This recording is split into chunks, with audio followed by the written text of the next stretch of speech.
Good morning, students. We'll continue with the second part of the PPT.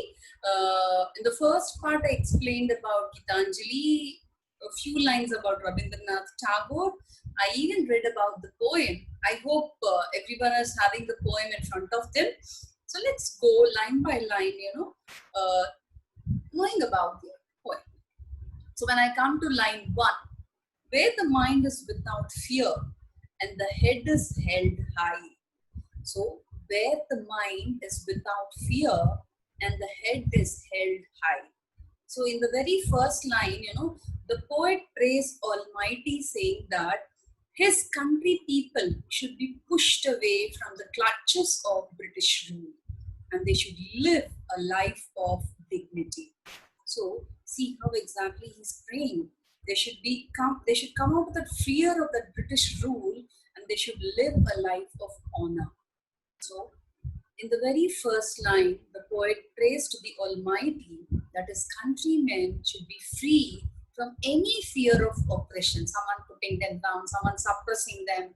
So, he wishes that every person in his country should live a life of dignity and honor.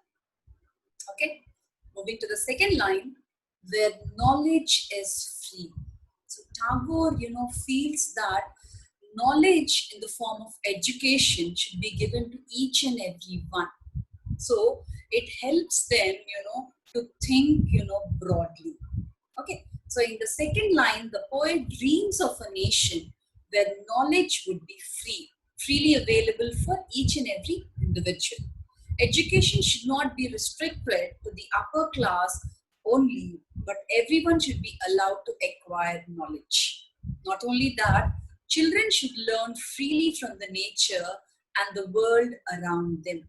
They should not be forced to memorize some predetermined lessons, and this is Tagore's typical concept of education. So he feels that knowledge is very, very important for any particular person.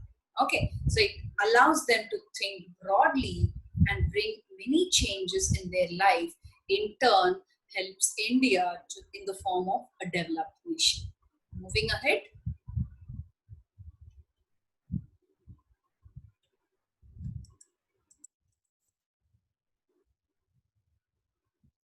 Where the world has not been broken up into fragments by narrow domestic walls. So he says that unity is very, very important. He's not only talking about India, but also unity among people living in the world. So he says people should not be segregated or, divide among themselves on the basis of, caste, creed, religion. So instead of that, they should be united. They should have good thoughts which lead them into freedom. So in the above line, the poet emphasizes the unity of not only his countrymen, but also of the entire world. He thinks that there should not be any division among people based on their caste, religion, creed, color, or any baseless superstitions. In other words, prejudice and superstition should not divide the people in groups and break their unity. So we should be more focused, more knowledgeable rather than basely, depending upon certain superstitious beliefs. That's what he says. Unity is more important. Okay. Moving to the next line, where words come out from the depth of truth.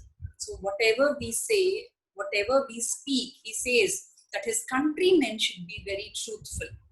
They should not ditch anyone for their own benefit. You should be very much loyal in what you are doing. So Tagore wants a nation where people are truthful.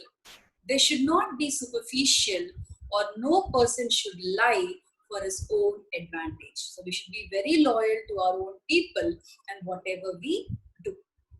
Okay. Where tireless striving stretches its arms towards perfection. So he says we need to strive hard, we need to work hard in whatever work we do, and that work should lead towards perfection. So we should not be lazy, we should not depend on anyone, we should not be a parasite. So we should be working hard in whatever we do, and definitely when we do something with hard work, we will reach anything. So he's focusing on freedom. He's focusing on being perfect and being loyal. So the poet wants everyone to work hard to reach their goals and in long run to reach perfection. He thinks they should not be tired by working. Okay, you should not be lazy in your thoughts. People should not be lazy and ignoring their work. There should not be any kind of dependency. You should work hard and definitely you can, get fruits out of it. Okay, where the clear stream of reason has not lost its way into the dreary desert sand of dead habit. So he says that our reason, our thoughts should be very clear like a stream. He's comparing our reasoning to be a clear stream. And he also says that it should not be lost in a desert. Having a superstitious thought or a baseless thought is compared to a desert. So when we do something, when we think something, it should be very logical. It should be very good enough. It should be very clear. So the poet compares reason to logical thinking. Okay, to a clear stream, and in the next line he compares dead habits to superstitious beliefs to a dreary desert. He wants the stream of reason not to lose its way into the desert of prejudices.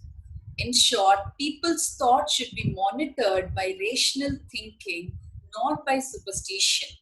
Logic should rule over old baseless beliefs. So when we do something, there should be logic in it.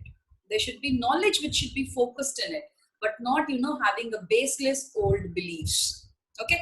So here it has been compared. Reason is being compared to clear stream. So it is called, a simile. Simile is nothing but comparing certain features to another feature. So reason is being compared to a clear stream, and the old beliefs or the baseless beliefs or superstitious beliefs are being compared to a desert, a dreary desert. Okay? Where the mind is led forward by thee into ever widening thought and action. So here he's requesting God. He's saying that, God, you lead my countrymen towards, logical thinking, to have a broad mind in whatever they do, in whatever they think. Please do not mislead them. Okay.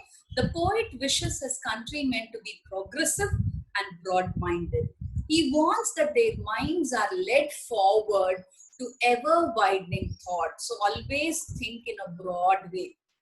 Don't ever be, selfish. Don't be foolish in whatever actions you do.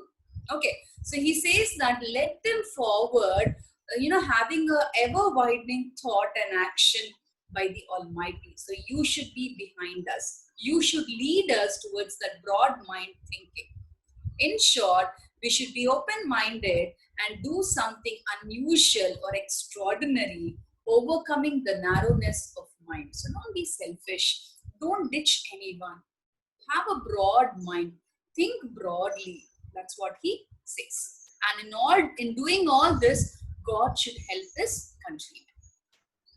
Into that heaven of freedom, my Father, let my country away. So I want to live in such a country where freedom is being totally surrounded. So when there is unity among people, when people start thinking broadly, logically, instead of segregating someone on basing on the color, creed, etc., such nation or such land becomes a heaven. So he says he's requesting God to push his country or to lead his country into such a heaven. So India should be transformed into such a heaven where all citizens, all people, forgetting about their color, creed, religion, should live with freedom.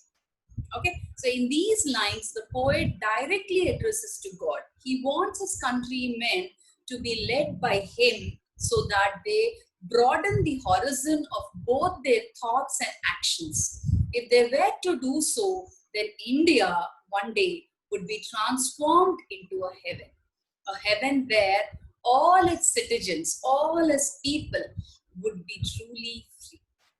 So I hope you go through this PPT once again. I'll be sharing it to you. Go through each and every word, and in the next class, once again, we'll be discussing about its meaning. Thank you, students. Thank you. Have a wonderful day.